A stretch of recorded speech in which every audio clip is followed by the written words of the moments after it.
Wellman TV. Bobby Aguilar. Kabanata 471. Nang marinig ito, isang bakas ng solemnidad ang sumilay sa mukha ni Bobby Aguilar. Ang mga tao ng Halcrone sect ay tumawid sa hangganan. Ang 10 kalahating hakbang na Marshall Marquezes. Bobby Aguilar, nasaan ka ngayon? Napag-usapan namin ni Commander Wood, plano naming magtago muna kayo sa battle zone, mataimtim na sabi ni William Richardson. Kasabay nito, magpapadala kami ng mga tao para hulihin ang mga tao ng Halcrone sect. Ito ay hindi isang masamang ideya, ngunit si Bobby Aguilar ay hindi sumang-ayon dito. Wala na siyang gaanong oras para sa kanya. Kapag nagtago siya, who knows kung gaano katagal. Kaya, anuman ang mangyari, kinailangan ni Bobby Aguilar na pumasok sa kalahating hakbang na Marshall Marquez realm sa lalong madaling panahon. William Richardson, salamat sa iyong kabaitan, huminga ng malalim si Bobby Aguilar. Ngunit hindi ako makakapasok sa battle zone ngayon. Si William Richardson sa kabilang dulo ay medyo naguguluhan, bakit? Mataimtim na sinabi ni Bobby Aguilar, sa loob ng mahigit isang buwan, araw na ng kasal nina Emily Taylor at Dexter Blair. Hindi ko kayang mag-aksaya ng oras. Bagaman ligtas ang battle zone, ang kaligtasan nito ay maaaring samahan ng kakulangan ng mga mapagkukunan. Kaya, hindi ko matatanggap ang kabaitan mo. Si William Richardson sa kabilang dulo ay medyo hindi nakaimik, Bobby Aguilar, kung mamatay ka, wala nang matitira. Natahimik sandali si Bobby Aguilar, mag-iisip ako ng solusyon. Sa sandaling ito, si Elder Foster, na nasa hindi kalayuan, ay papalapit na. Hindi mabilis ang kanilang bilis, ngunit hindi rin ito mabagal. William Richardson, kakausapin kita mamaya, may isang bagay sa dulo. Pagkasabi nito ay nagmamadaling ibinaba ni Bobby Aguilar ang kanyang cellphone.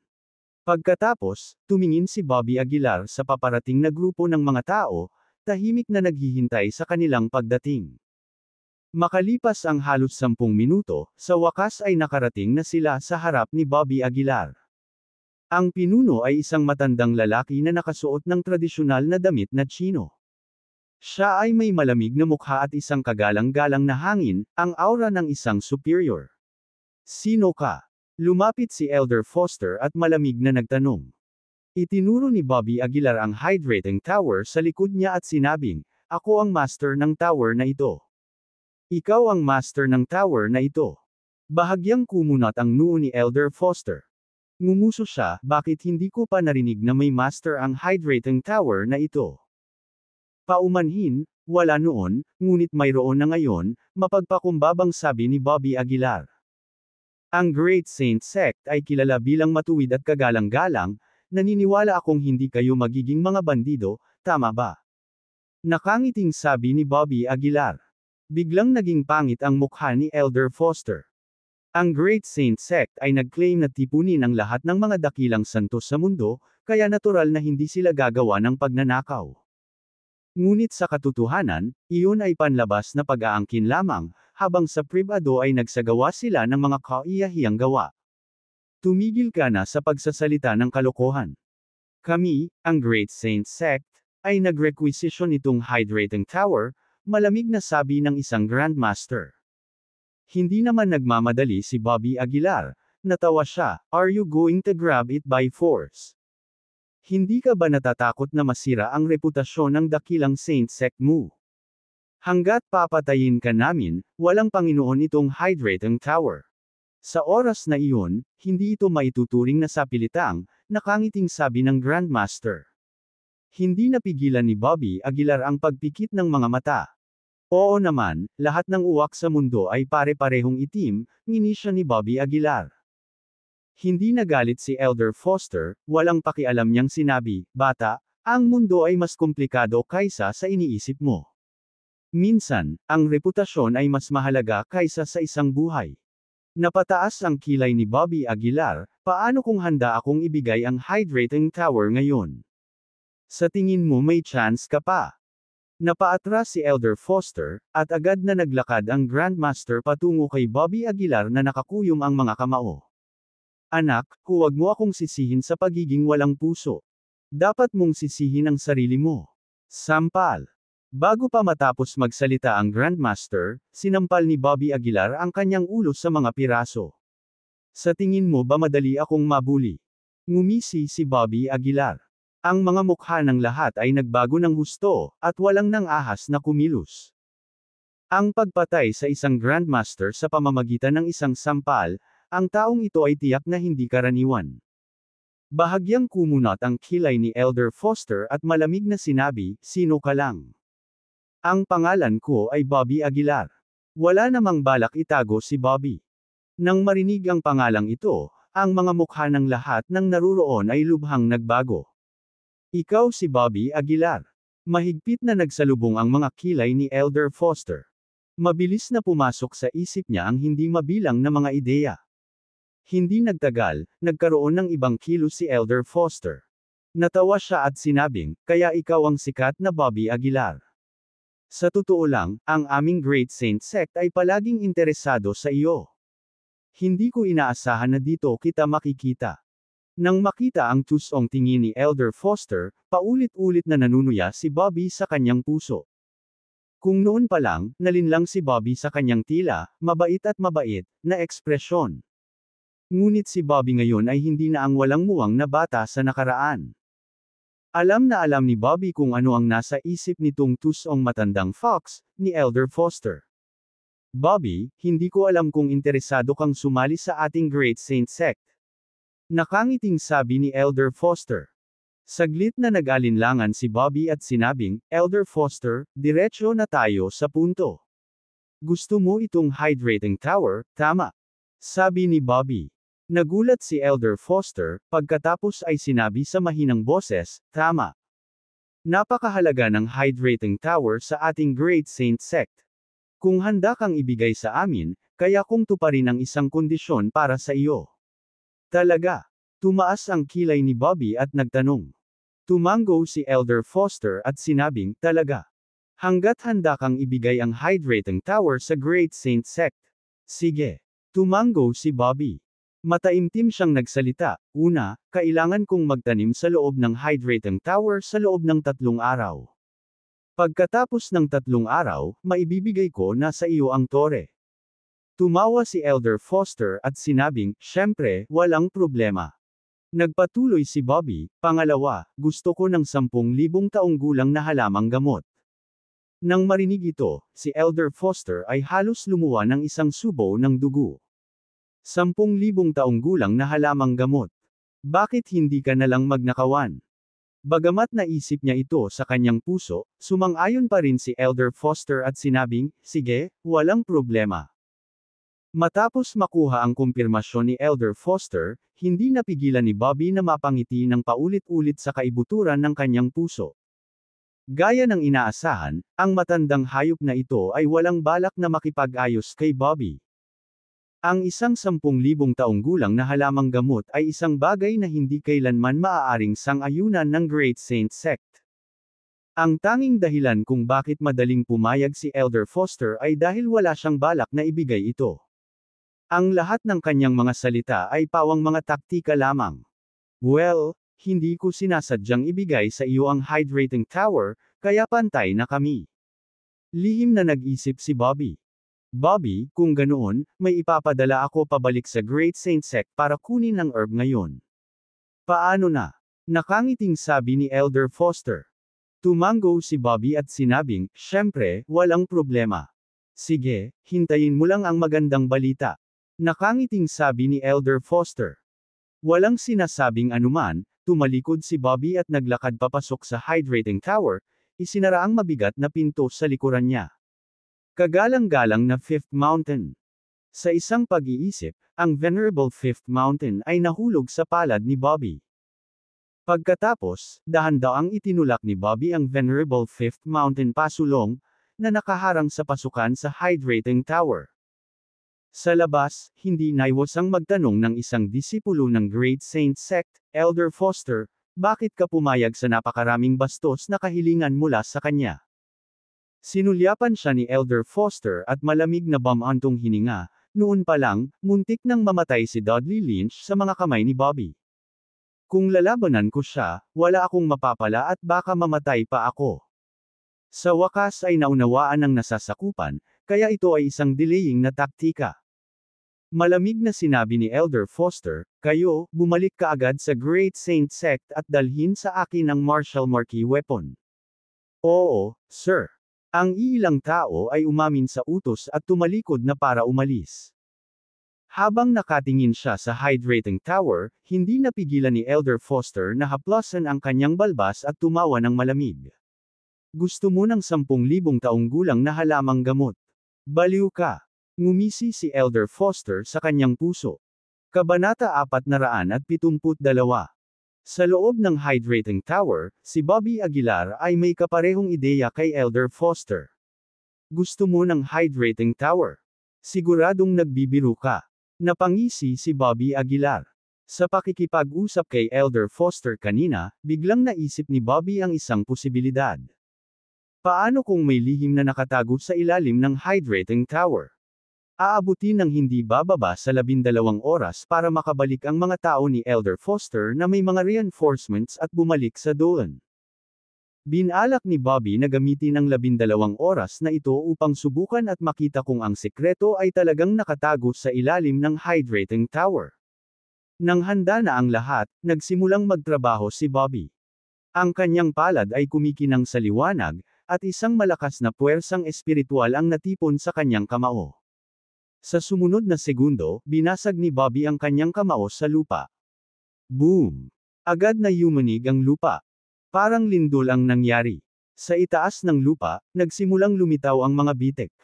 Anong matigas na lupa? Sa pagtingin sa mga bitek sa lupa, hindi maiwasan ni Bobby ang mabigla. Kung ordinaryong lupa, baka nabasag na ito ng suntok na ito, di ba? Nang hindi nag-iisip, ipinagpatuloy ni Bobby ang paghampas ng kanyang mga kamao sa lupa. Boom! Isa pang malakas na ingay. Sa pagkakataong ito, bahagyang nanginig ang buong hydrating tower. Sinusubukan bang sirain ng batang ito ang hydrating tower? Sa labas ng tore, nagbago ang mukha ni Elder Foster, at hindi niya mapigil ang magmura sa mahinang boses. Boom! Isa pang suntok. Matapos ang 3 magkasunod na suntok, hindi pa rin nabasag ang lupa. Kakaiba. Hindi mapigilan ni Bobby na sumimangot. Ano ang ginawa ng lupang ito? Paano ito magiging sobrang solid? Kahit bakal ay hindi nakayanan ang 3 suntok ni Bobby. Hindi ako naniniwala na hindi ko ito masisira. Ngumuso si Bobby, puno ng enerhiya ang kanyang buong katawan, kumikislap ang kanyang mga kamao ng nakakasilaw na gintong liwanag. Ganap na panimulang sagradong kamao. Habang umuungol si Bobby, nagsimulang umungol ang lupa, at ang buong hydrating tower ay tila malapit ng gumuho. Kaluskos. Nalaglag ang lupa na parang kabibi, patong-patong. Sa ilalim ng lupa, mayroon talagang isang nakatagong grotto heaven. Talagang nakatago ang sikreto sa ibaba ng hydrating tower. Tuwang-tuwa si Bobby. Sa lupa, isang madilim na liwanag ang kumikislap, at isang hindi pangkaraniwang aura ang sumugod sa kanya. Ang realm improvement na dala ng hydrating tower ay nagmula sa ilalim ng lupa. Hindi na nagdalawang isip si Bobby at agad na tumalon pababa. Sa ibaba ng hydrating tower, isang madilim na berdeng ilaw ang kumikislap. Sinundan ni Bobby ang liwanag at sumulong. Hindi nagtagal, nakita niya ang pinanggagalingan ng liwanag. Sa harap niya ay isang maliit na puno na kasing laki ng palma. Ang puno ay malakristal na berde, at naglalabas ito ng aura na katulad ng Enlightenment Tea.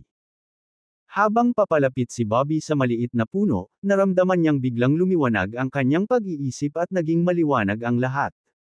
Ang lihim ng hydrating tower ay nagmula sa maliit na punong ito.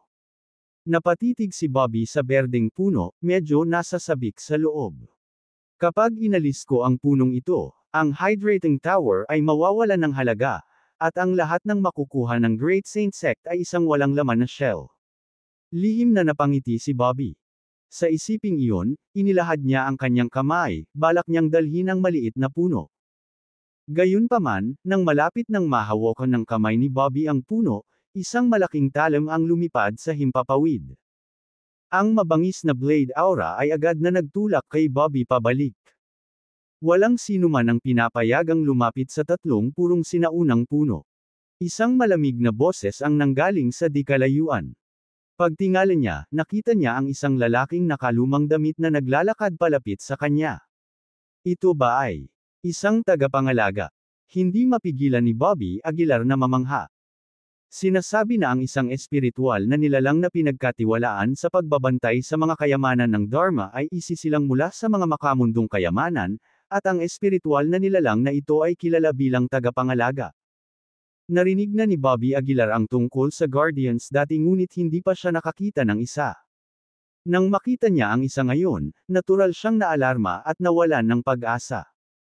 Kaya ito ay tinatawag na tatlong purong sinaunang puno, bulong ni Bobby Aguilar.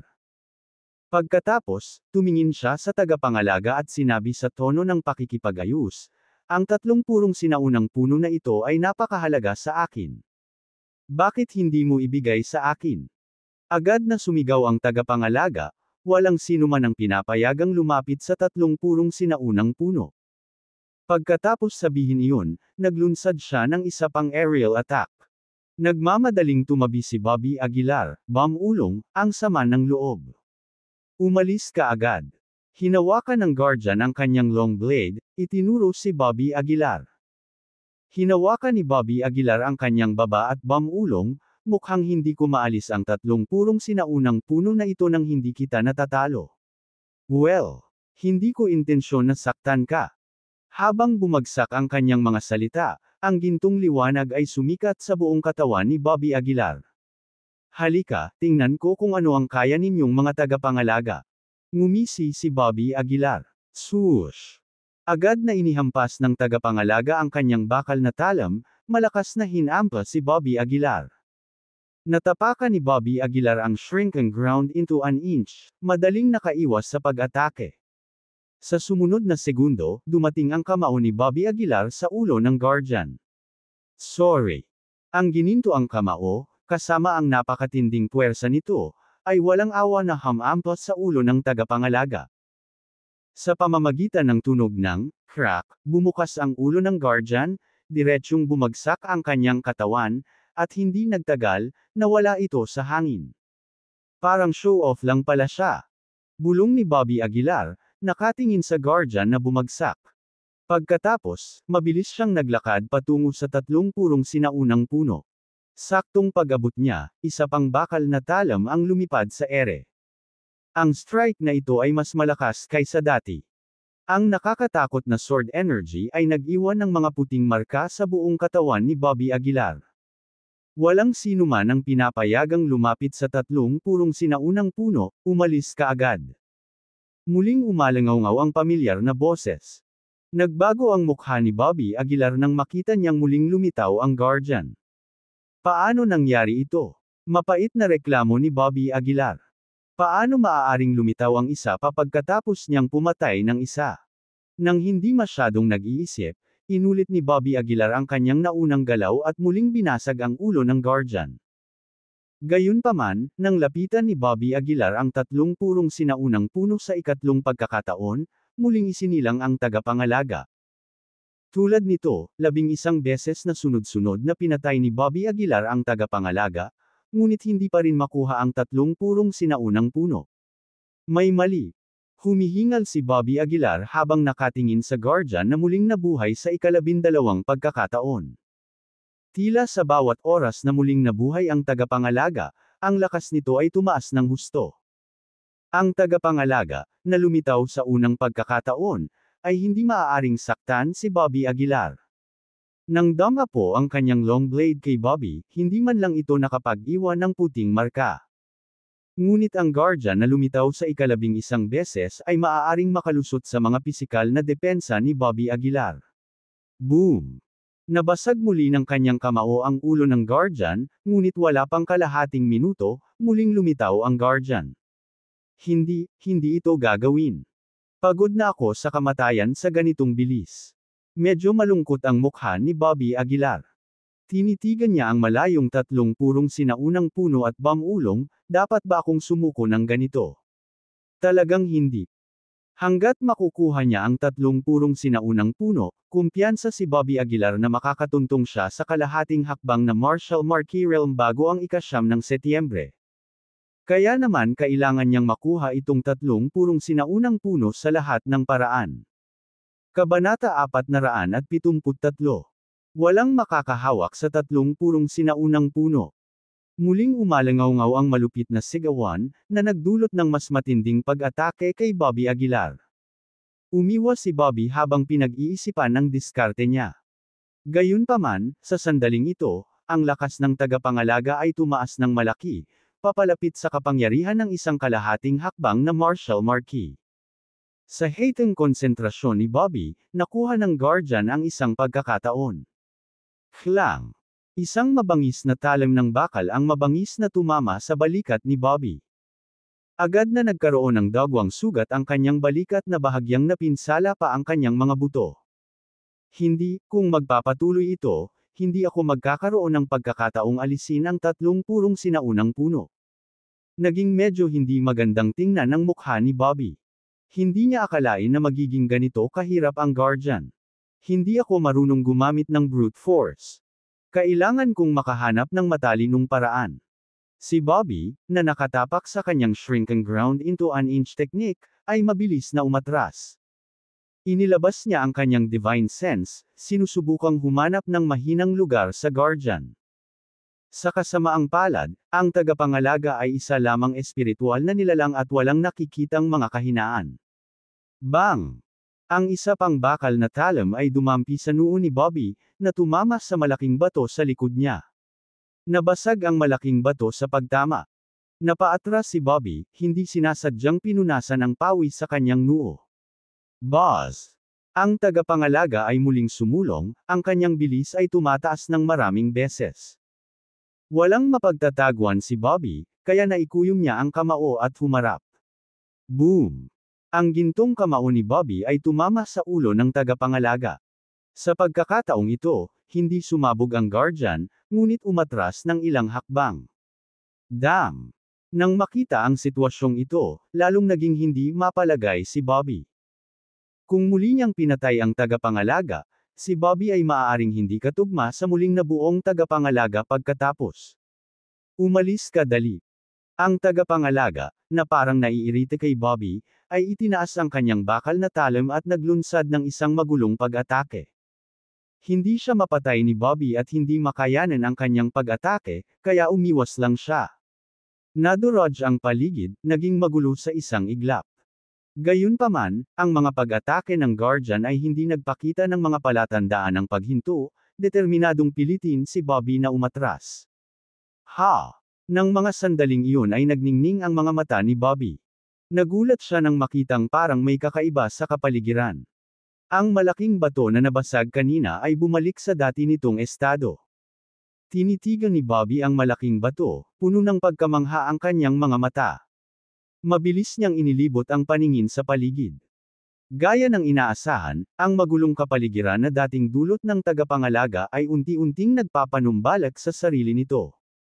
Nakikita ko. Nang makita ang eksenang ito, biglang naintindihan ni Bobby. Sa ganitong kapaligiran, hindi lang ang tagapangalaga ang maaaring muling buuin, ngunit lahat ng bagay sa loob ay maaaring muling buuin. Parehong ang Guardian at ang malaking bato ay bahagi lamang ng kapaligirang ito. Naiintindihan ko. Si Bobby ay lumundag pataas, pumailan lang sa hangin.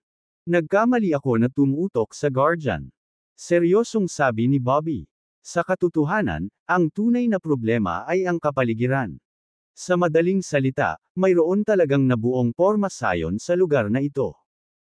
Hanggat ang porma sayon ay nananatiling buo, ang lahat sa loob ay maaaring muling buuin ng walang hanggan. Bawat formation ay may array eyes. Kung sisirain ko ang array eyes, natural na mawawala ang Guardian. Isang nakakagaan ng ngiti ang lumitaw sa mukha ni Bobby. Umalis ka dali. Pinilit pa ng Guardian si Bobby. Si Bobby, na nakatapak sa kanyang shrink and ground into an inch technique, ay nagpatuloy sa pag-iwas. Kasabay nito, inilabas niya ang kanyang divine sense, tinakpan ang buong kapaligiran, sinusubukang hanapin ang array eyes. Klang! Sa gayong mga kalagayan, ang bilis ni Bobby ay mas mabagal, at ang talim ng tagapangalaga ay tumama muli sa dibdib ni Bobby. Binaliwala ni Bobby ang kanyang kalagayan at lubos na nakatuon sa paghahanap ng Array Eyes. Maaaring kristal iyon. Kumunot ang noo ni Bobby, nakatingin sa kristal na kumikinang na may ningning sa hindi kalayuan. Hindi siya makasigurado, kaya kinuyam niya ang golden light at sinuntok ito. Nabasag ang kristal, ngunit ang tagapangalaga ay hindi nagpakita ng mga senyales ng pagkawala. Napakunot ng noo si Bobby Aguilar. Ito ay may katuturan. Hindi magiging kapansin-pansin ang Array Eye. O ito ba ang sirang bato? Parang langaw na walang ulo, walang humpay na dinurog ni Bobby Aguilar ang kapaligiran. Sa loob ng isang buong oras, hinihingal na si Bobby Aguilar, pagod, ngunit hindi niya mahanap ang lokasyon ng Array Eye. Sa halip, nagalit niya ang tagapangalaga. Kakaiba. Tumakas si Bobby Aguilar habang pinupunasan ang pawis sa kanyang noo. Ang kanyang mukha ay mukhang medyo pangit. Halos lahat ng bagay sa kapaligiran ay durog na, ngunit hindi pa rin niya mahanap ang lokasyon ng Array Eye. Where on earth is the Array Eye? Bulong ni Bobby sa mahinang boses, bakas sa mukha niya ang pagkamadalian. Kung magpapatuloy ito, baka mamatay talaga siya dito. Boss! Mabangis na tinadtad ang bakal na kutsilyo ng guardian sa ulo ni Bobby. Naramdaman ni Bobby na tumanggap ng malakas na suntok ang utak niya at muntik nang mahulog sa lupa. Damn it! Ang hakbang na ito ay lubusang nagpagalit kay Bobby Aguilar. Hinawakan niya ang kanyang gintong kamao at marahas na binasag ito sa guardian. Sa suntok na ito, tuluyang nahulog ang guardian at dahan-daang nawala sa loob ng kapaligiran. Ngunit sa loob ng kalahating segundo, muling lumitaw ang tagapangalaga. Sa pagkakataong ito, ang lakas ng muling paglitaw na tagapangalaga ay umabot sa isang hindi kapani-paniwalang yugto. Half-step martial marquee. Naramdaman ang aura sa katawan ng tagapangalaga, ang mukha ni Bobby ay mukhang sobrang pangit. Sa kanyang kasalukuyang estado, ang pagkatalo sa isang half-step martial marquee ay hindi magiging ganoon ka-simple. Umalis ka na. Ang tagapangalaga ay umungal mula sa kanyang bibig. Hindi naglakas loob na maging pabaya si Bobby at tumingin sa guardian na nasa harapan niya ng may solemn na mukha. Sa pagkakataong iyon ay parang biglang may naisip si Bobby. Nagningning ang kanyang mga mata, at tumangala siya sa matayog na hydrating tower. Pwede bang? Ang hydrating tower ang Array Eye ng formation na ito. Gulat na bulalas ni Bobby. Maliban dito, wala nang ibang maisip si Bobby na posibilidad. Sabi nga sa kasabihan, ang pinakadelikadong lugar ay ang pinakaligtas na lugar. Ang Array Eye na ito ay maaaring ang hydrating tower mismo. Hindi bale, kailangan ko lang lumaban hanggang kamatayan. Huminga ng malalim si Bobby Aguilar at tahimik na bumulong. Sa isiping ito, inalog-alog niya ang kanyang paa at mabilis na tumalon. Sa isang paglukso, napunta si Bobby sa tuktok ng hydrating tower. Pagkatapos, inalis niya ang Venerable Fifth Mountain at lumabas ng gate. Sa labas ng gate, sabik na pinapanood ni Elder Foster si Bobby. Nang makitang lumabas si Bobby, agad nang umiti si Elder Foster at sinabing, "Bobby, kumusta? Tapos na ba?" Walang sinabi si Bobby. Kung sisirain niya ang hydrating tower, tiyak na hindi papayag si Elder Foster. Hindi na matutuloy ang komedya na ito, kaya natural, hindi na kailangang ipagpatuloy ang pagpapasaya kay Elder Foster. Niyugyug ni Bobby ang kanyang paa, at ang kanyang katawan ay pumailanglang sa langit.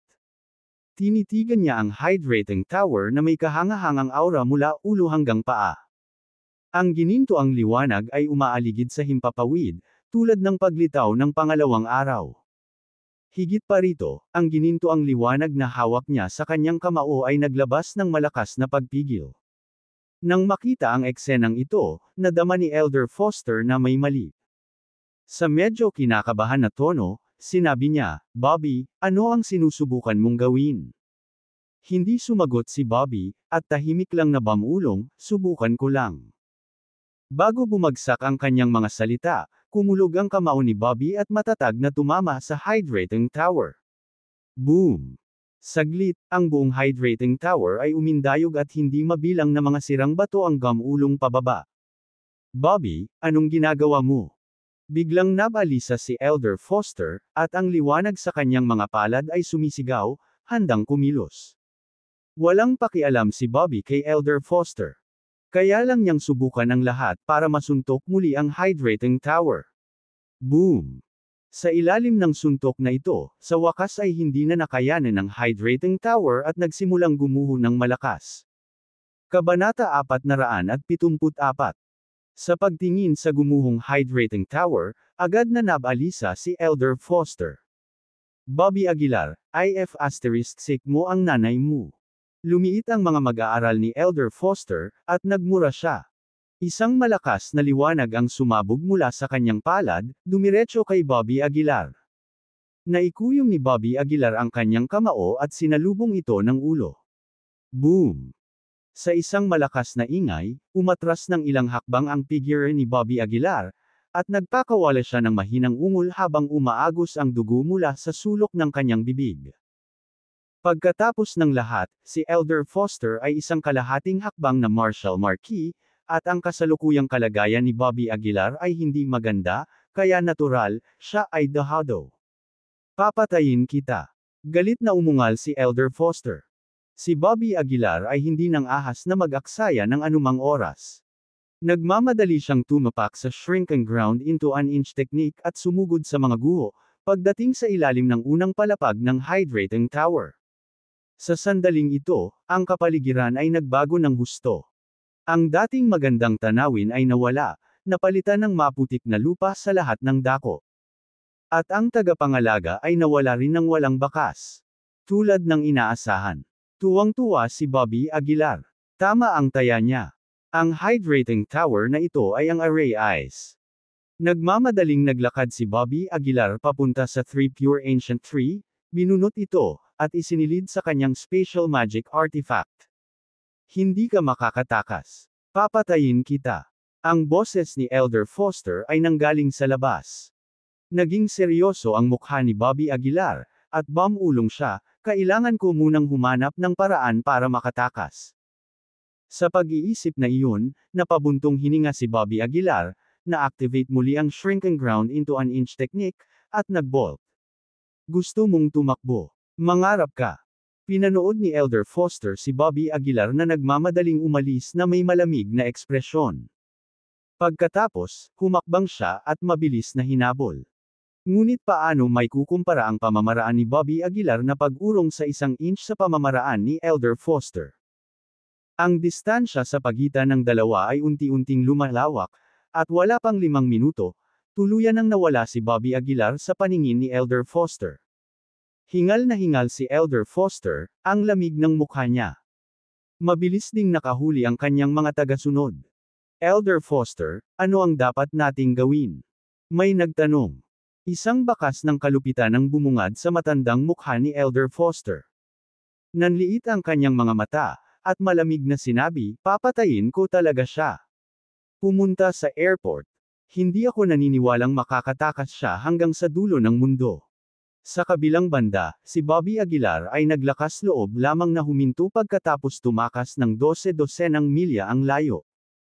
Sa sandaling ito, ang kanyang espiritual na kapangyarihan ay ganap na naubos, at siya ay bumagsak sa lupa, lubos na walang kapangyarihan. Ang pagkonsumo ng shrink and ground into an inch technique ay napakahusay, at hindi niya ito mapanatili ng matagal. Kailangan ko munang umalis sa doon. Huminga ng malalim si Bobby Aguilar. Mabilis niyang pinara ang kotse at nagmadaling pumunta sa airport. Habang nasa daan, pansamantalang nagpadala si Bobby Aguilar ng mensahe sa Lord of Medicine God Pavilion. Panginoong Pavilion Master, nagkaroon ako ng problema at nasaktan ang parehong Great Saint Sect at Halcrone Sect. Maaari ba akong sumilong sa Divine Alchemist Pavilion? Maingat na tanong ni Bobby Aguilar. Pagkatapos ng lahat, ang Great Saint Sect at Halcrone Sect ay parehong mabigat na organisasyon, hindi sigurado si Bobby Aguilar kung kakayanin sila ng Divine Alchemist Pavilion. Hindi nagtagal, tumugon ang Pavilion Master sa mensahe ng isang salita, okay. Bagamat ito ay isang simpleng salita lamang, ito ay nagbigay kay Bobby Aguilar ng malaking ginhawa.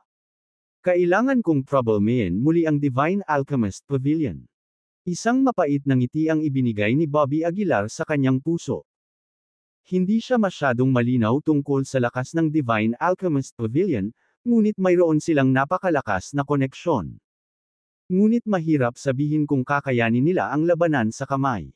Pagdating sa airport, binili ni Bobby Aguilar ang pinakamabilis na tiket papuntang Rivertown. Wala pang 5 minuto matapos sumakay si Bobby Aguilar sa eroplano, dumating si Elder Foster at ang kanyang mga tauhan sa airport.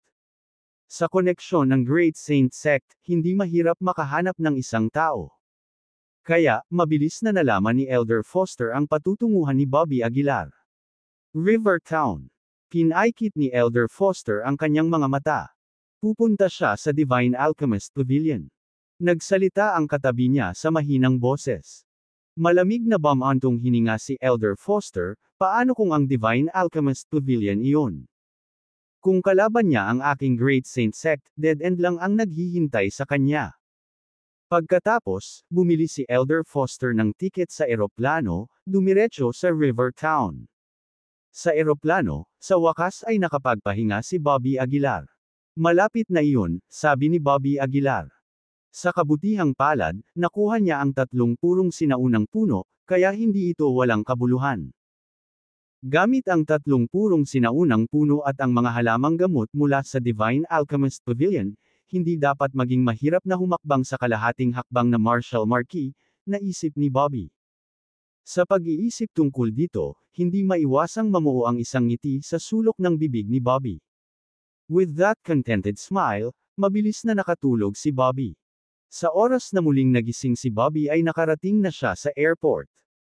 Hindi nag-aksaya ng oras si Bobby, pumara ng taxi at dumiretso sa Divine Alchemist Pavilion. Magkasunod na dumating sina Bobby at Elder Foster, wala pang kalahating oras ang kanilang pagdating. Elder Foster, ang pagpunta sa Divine Alchemist Pavilion ay napakahalaga. Hindi ba dapat, ipaalam muna natin sa Sect Master? Suhestyon ng isang katabi niya. Malamig na bumantong hininga si Elder Foster, hindi na kailangan. Kung hindi siya magbibigay ng mukha, hindi pa huli ang lahat para hanapin ang Sect Master. Muli, bumalik siya sa Divine Alchemist Pavilion. Nakatayo sa bakana ng Divine Alchemist Pavilion, hindi napigilan ni Bobby Aguilar na huminga ng malalim sa masaganang aroma ng gamot na sumalubong sa kanya. Master Aguilar. Nang makita si Bobby Aguilar, maraming alchemist ang lumakad para batiin siya. Master Aguilar, bumalik ka na. Master Aguilar, wala nang kulang sa mga alamat tungkol sa iyo mula nang umalis ka. Kahanga-hanga ka. Master Aguilar. Napapaligiran ng mga tao, si Bobby ay tinuring na parang isang idolo at huwaran. Magalang na tugon ni Bobby sa bawat isa sa kanila, at pagkaraan ng ilang sandali, naghiwa-hiwalay ang mga tao. Tinungo niya ang Pavilion Master Building. Nang ibuka ni Bobby ang kanyang bibig, handang sumigaw, ang boses ng isang attendant ay nagmula sa itaas, Master Aguilar, mangyaring sumampa. Matagal ka nang hinihintay ng Pavilion Master. Nang marinig ito, hindi napigilan ni Bobby ang pagkamot ng ulo sa kahihiyan. Sa isang paglukso, tumalon siya sa balkonahe sa itaas. Naroon ang Pavilion Master, humihigop mula sa isang tasa ng itim na tsaa. Lord Pavilion Master, lumapit si Bobby, bahagyang yumuko. Sinenyasan ng Pavilion Master ang upuan gamit ang kanyang baba, sinabing, maupo ka. Mabilis na umupo si Bobby sa tapat ng Pavilion Master. Walang nagsalita sa magkabilang panig, at saglit na naging awkward ang atmosphere. Pagkaraan ng ilang sandali, binasag ni Bobby Aguilar ang katahimikan, at sinabing, Lord Pavilion Master, ako. Gusto kong humiram ng ilang halamang gamot sa Divine Alchemist Pavilion. Tinitiyak ko sa iyo, ibabalik ko ang mga ito sa iyo sa lalong madaling panahon. Sinulyapan ng Pavilion Master si Bobby at walang pakialam na sinabi, wala nang epekto sa iyo ang mga ordinaryong halamang gamot ngayon.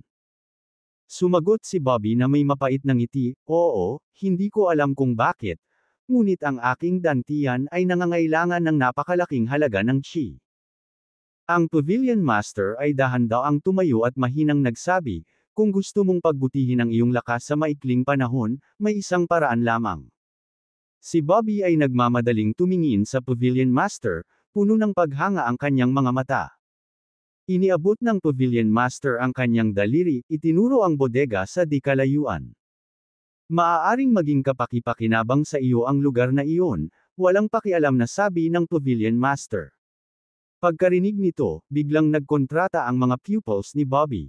Warehouse.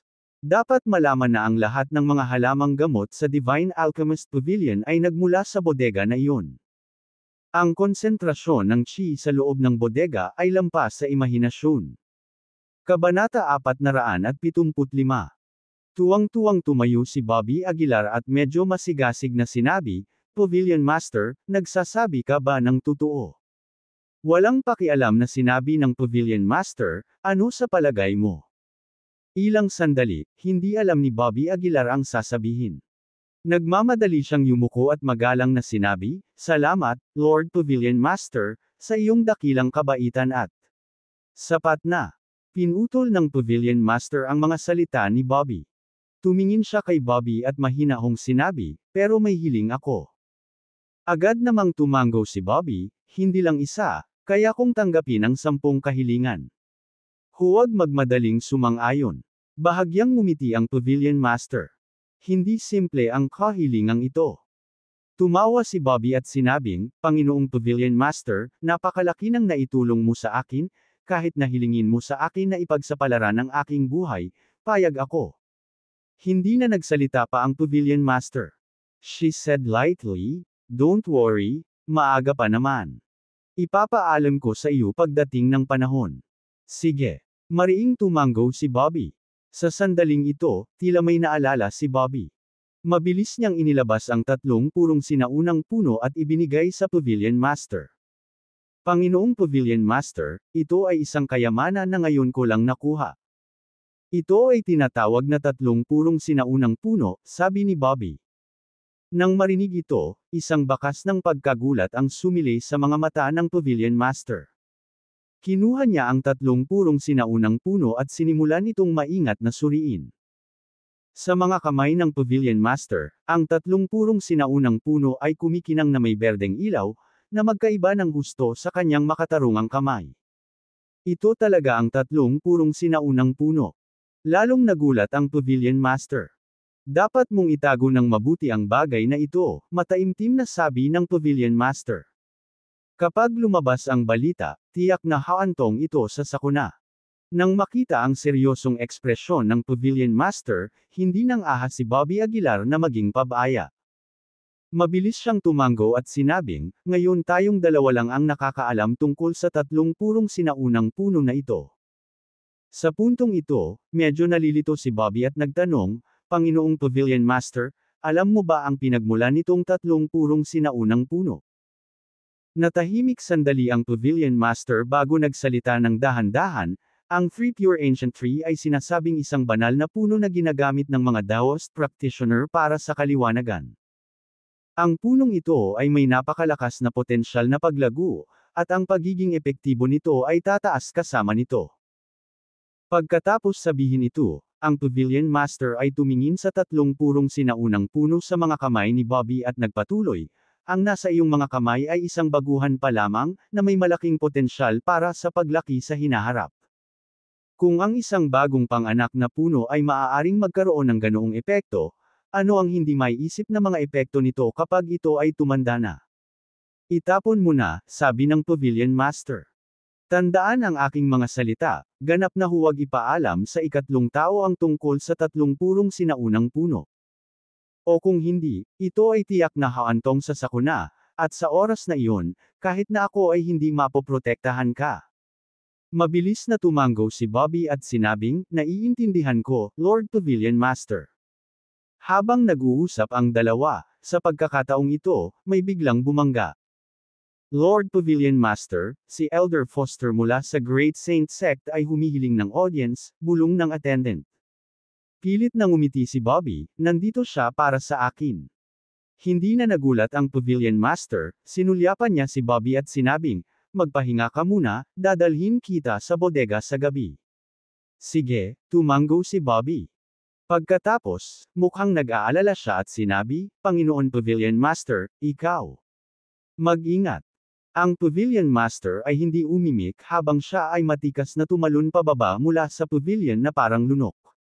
Sa Great Hall, si Elder Foster at ilang mga disipulo mula sa Great Saint Sect ay nakaupo rito, umiinom ng tsaa. Ang ilang mga alchemist ay naghahain ng tsaa at tubig sa malapit, hindi nangangahas na maging pabaya. Sa sandaling ito, magiliw na pumasok ang Pavilion Master. Nang makita ang Pavilion Master, tumayo si Elder Foster na may mahinang ngiti at sinabi, pagbati sa Panginoon ng Medicine God Pavilion. Bahagyang tumango ang Pavilion Master at pagkatapos ay umupo sa tapat ni Elder Foster, dumiretso sa paghabol, Elder Foster, ano ang nagdadala sa iyo sa aking Divine Alchemist Pavilion? Natahimik sandali si Elder Foster at sinabing, Pavilion Master, hindi ako makikipagtalo sa iyo. Pumunta ako dito para kunin ang isang tao. Kumuha ng isang tao. Nagtaas ng kilay ang Pavilion Master. Tumango si Elder Foster, alam kong pabor ka kay Bobby Aguilar, ngunit sinira niya ang isang mahalagang Dharma treasure ng ating dakilang Saint Sect.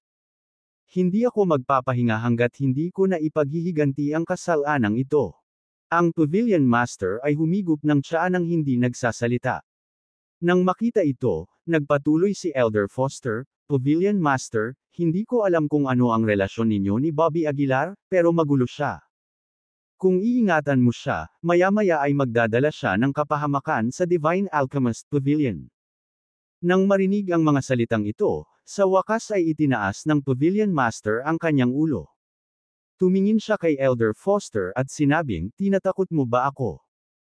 Sa halip na direktang sagutin ang tanong, sinabi ni Elder Foster, alam kong si Bobby Aguilar ay isang elder ng iyong Divine Alchemist Pavilion, ngunit alam mo na siya ay isang elder ng aking Divine Alchemist Pavilion, pumunta ka pa rin upang kunin siya.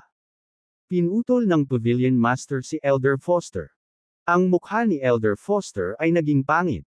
Nakikinig sa Pavilion Master, parang wala kang balak ibigay siya. Malamig na sabi ni Elder Foster.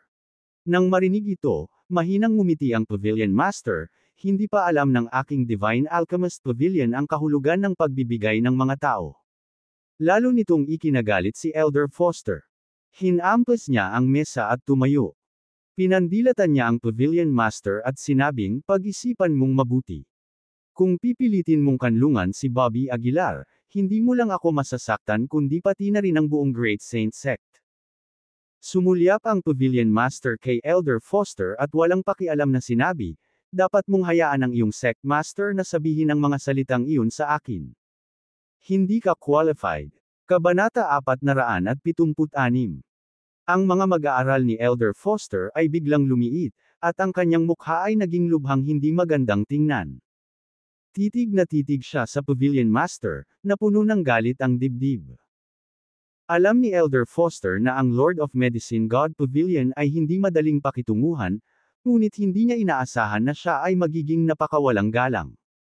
Sinusubukan mo bang sumalungat sa aking dakilang Saint Sect? Malamig na sabi ni Elder Foster. Sumulyap ang Pavilion Master kay Elder Foster at walang pakialam na sinabi, sa tingin mo ba ay ang iyong Great Saint Sect ang numero 1 sekta sa mundo? Ikaw. Halos lumuwa si Elder Foster ng dugo sa galit.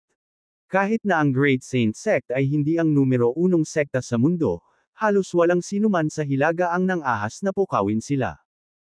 Ang katawan ni Elder Foster ay sumabog na may bakas ng mamamatay tao na espiritu, at isang napakatinding presyon ang kumalat sa sandaling ito. Ano, gusto mong magsimula ng laban sa Medicine God Pavilion ko? Naningkit ang mga mata ng Pavilion Master. Sumigaw si Elder Foster, gusto kong makita kung ano ang kakaiba sa Medicine God Pavilion. Bago bumagsak ang kanyang mga salita, ang palad ni Elder Foster na nabalot ng liwanag, ay tumama sa Pavilion Master ng isang matinding suntok. Ang Pavilion Master ay kalmado at hindi nagmamadali. Itinaas niya ang kamay niyang jade at bahagyang sinalubong ang suntok. Boom! Isang malakas na ingay ang sumabog sa Great Hall. Nakita si Elder Foster na napaatras ng ilang hakbang at sa wakas ay napaupo ng husto sa lupa. Path! Isang subo ng sariwang dugo ang lumabas sa kanyang bibig.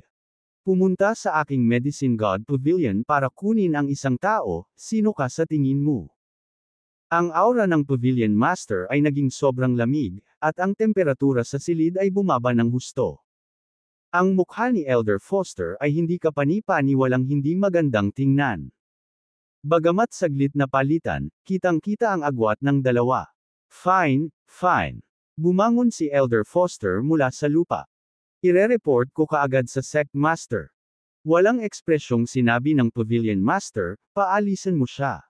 Ilang law enforcement elders ang mabilis na humakbang pasulong, nanlilisik ang mata kay Elder Foster. Bagamat ayaw ni Elder Foster, hindi siya nang ahas na gumawa ng eksena. Malamig siyang ngumuso at tumalikod na para umalis. Nang makaalis sa Medicine God Pavilion, si Elder Foster ay dumura ng isa pang subo ng dugo. Elder Foster, okay ka lang ba? Nagmamadaling tanong ng isang disipulo ng Great Saint Sect. Pinunasan ni Elder Foster ang dugo sa kanyang bibig at malamig na sinabi, ang Lord of Medicine God Pavilion ay tunay na kakilakilabot gaya ng sinasabi nila. Elder Foster, dapat nating ipaalam sa Sect Master ang tungkol sa bagay na ito at hayaan siyang makipag-ayos. Sabi ng katabi niya. Malamig na sinabi ni Elder Foster, kung ang Medicine God Pavilion ay makakapagtatag nito ay hindi pa nakikita. Nang malapit nang umalis si Elder Foster, bigla niyang naramdaman ang ilang kakaibang aura na papalapit. Nang maramdaman ang kahangahangang aura na ito, agad na tumaas ang mga kilay ni Elder Foster. Elder Foster, anong problema? Nagmamadaling tanong ng katabi niya. Pinaikit ni Elder Foster ang kanyang mga mata at nginisyan, siguro hindi na natin kailangang kumilos. Dumating na ang mga tao mula sa Halcrone Sect. Sa loob ng Medicine God Pavilion. Umupo si Bobby Aguilar sa tirahan ng kanyang elder, puno ng pagkabalisa. Hindi niya alam kung paano napunta ang pag-uusap ng Pavilion Master at Elder Foster, at kung idawit nito ang buong Medicine God Pavilion, siya ang mananagot na kriminal. Master Aguilar, ito ang hapunan na iniutos ng Pavilion Master na ihanda namin para sa iyo. Sa pagkakataong iyon, pumasok ang dalawang katulong na may dalang hapunan. Si Bobby Aguilar ay nagmamadaling bumangon at nag-aalalang nagtanong, kumusta ang Pavilion Master? Nagpalitan ng tingin ang dalawang attendant at sinabing, nagpapahinga ang Pavilion Master sa itaas, Master Aguilar, may kailangan ka ba? Natigilan si Bobby Aguilar at nag-aalinlangan na nagtanong, ang Pavilion Master, hindi ba siya nasugatan? Paf! Nang marinig ito, ang dalawang attendant ay tumawa. Habang naghahain sila ng hapunan, sinabi nila, matagal na kaming nagsilbi sa Pavilion Master, at hindi pa namin siya nakitang nasaktan. Master Aguilar, kailangan mong magmadali at kumain ng hapunan. Huminga ng malalim si Bobby Aguilar at tumango, mabuti iyan, mabuti iyon. Noon pa man ay hindi siya sigurado sa lakas ng Pavilion Master. Ngayong nakapasok na siya sa peak form of Grandmaster, ang mga kalaban na kasama nito ay lumalakas at lumalakas, kaya medyo hindi sigurado si Bobby. Matapos maubos ang kanyang pagkain, tinapik ni Bobby ang kanyang tiyan. Pagtingin sa direksyon ng bodega, bakas sa mga mata niya ang pananabik. Master Aguilar, masaya akong makita kang hindi nasaktan. Sa sandaling ito, pumasok ang Fifth Elder mula sa labas ng pinto. Nang makita ang Fifth Elder, mabilis na tumayo si Bobby at magalang na sinabi, nakita ko na ang Fifth Elder. Ang ikalimang Elder ay nagbiro, ngayon ang iyong posisyon ay mas mataas sa akin, ako dapat ang nagbibigay respeto sa iyo. Mapait na ngumiti si Bobby at sinabing, ikalimang Elder, mangyaring huwag mo akong kulitin. Humagalpak ng tawa ang Fifth Elder at pagkatapos ay seryosong sinabi, let's get down to business. Bobby, dumating na ang Halcrone Sect. Malapit na. Biglang tumayo si Bobby, puno ng pag-aalala ang mukha niya. 10 kalahating hakbang na martial marquee. Kumunot ang noo ni Bobby. Tumango ang Fifth Elder at sinabing, oo, nasa paligid sila ngayon ng Divine Alchemist Pavilion. Lalong tumindi ang pag-aalala sa mukha ni Bobby. Iyan ay 10 kalahating hakbang na martial marquee. Kahit na malakas ang Pavilion Master, makatiis ba siya ng 10 half-step na Martial Marquee? Mukhang kailangan kong maabot ang kalahating hakbang na Martial Marquee Realm sa lalong madaling panahon. Biglang sabi ni Bobby. Kapag nasira ang negosasyon, sino sa buong Divine Alchemist Pavilion ang makakatulong sa Pavilion Master? Hanggat pumasok siya sa half-step Martial Marquee Realm, ang 10 half-step na Martial Marquee na iyon ay wala. Huwag kang masyadong mag-alala. Ikinumpas ng ikalimang Elder ang kanyang kamay. Hahanapan ka ng Pavilion Master ng paraan. Ang kailangan mong gawin ngayon ay pumasok sa half-step Martial Marquee Realm sa lalong madaling panahon. Tumango si Bobby at sinabing, alam ko. Naghihintay ako ng paunawa ng Pavilion Master. Fair na, tumawa ang ikalimang Elder. Nagulat si Bobby at nagtanong, where the? Sumagot ang fifth Elder, naghihintay sa iyo si Lord Pavilion Master sa pasukan ng bodega. Nang marinig ito, hindi na makapaghintay si Bobby at sinabing, bilasan na natin at umalis. Umalis ang dalawa sa tirahan ng Elder at naglakad patungo sa pinakamisteryosong bodega ng Divine Alchemist Pavilion. Sa pasukan, nakatayo ang Pavilion Master, tahimik na naghihintay. Panginoong Pavilion Master. Nauna ang fifth Elder at bahagyang yumuko. Tumango ang Pavilion Master, saka tumingin kay Bobby. Bobby, maaari ka lang manatili sa loob ng hindi hihigit sa 1 buwan. Sabi ng Pavilion Master. Masiglang tumango si Bobby, sapat na ang 1 buwan. Sa 1 buwan, naabot mo man o hindi ang kalahating hakbang na Martial Marquee, kailangan mong lumabas kaagad, maintindihan. Sabi ng Pavilion Master. Oo, Lord Pavilion Master. Yumuko si Bobby at sumagot. Go on, itinaas ng Pavilion Master ang kanyang kamay, at dahan-daang bumukas ang pinto. Pagkabukas pa lang ng pinto ay bumungad sa kanila ang malakas na amoy ng gamot. Huminga ng malalim si Bobby at humakbang papasok sa bodega. Dahan-daang sumara ang pinto ng bodega. Marahang inabot ng Pavilion Master ang kanyang kamay, at isang sinag ng liwanag ang bumagsak sa pinto. Ito ang ipinagbabawal na kapangyarihan. Kung walang pahintulot ng Pavilion Master, walang makapasok. Ang pamamaraang ito ay kapareho ng ginamit ni Dudley Lynch. Ang pagkakaiba lang ay ang pamamaraan ng Pavilion Master ay mas sophisticado. Panginoong Pavilion Master. Pagkapasok ni Bobby, tumingin ang fifth Elder sa Pavilion Master. Bahagyang tumango ang Pavilion Master at sinabing, tara na at salubungin natin sila. Sumimangot ang fifth Elder at sinabing, mayroong 10 half-step Martial Marquee. Dapat ba nating ipaalam sa law enforcement elders? Hindi na kailangan. Kinawayan ng Pavilion Master ang kanyang kamay. Kabanata 477. Pagkasabi noon, lumabas ang Pavilion Master sa Divine Alchemist Pavilion. Bagamat nag-aalala si fifth Elder, wala siyang kapangyarihan at tanging nakamasid lang sa gilid. May malawak na kalye sa pasukan ng Divine Alchemist Pavilion. Sa sandaling ito, walang laman ang kalye maliban sa kaluskos ng hangin. Nakatayo sa tiwangwang na kalye, mahinahong sinabi ng Pavilion Master, dumating ka na. Magpakita ka. Namayani ang katahimikan sa mga anino. Sa loob ng kalahating segundo, ilang figure ang lumukso mula sa kadiliman. Pinalibutan ng 10 half-step Martial Marquises ang Pavilion Master. Naglabas sila ng malalakas at nakakatakot na aura na bumalot sa buong kalye. Maliwanag, gusto nilang turuan ng leksyon ang Pavilion Master. So, balak mong kabkuban ang aking Divine Alchemist Pavilion.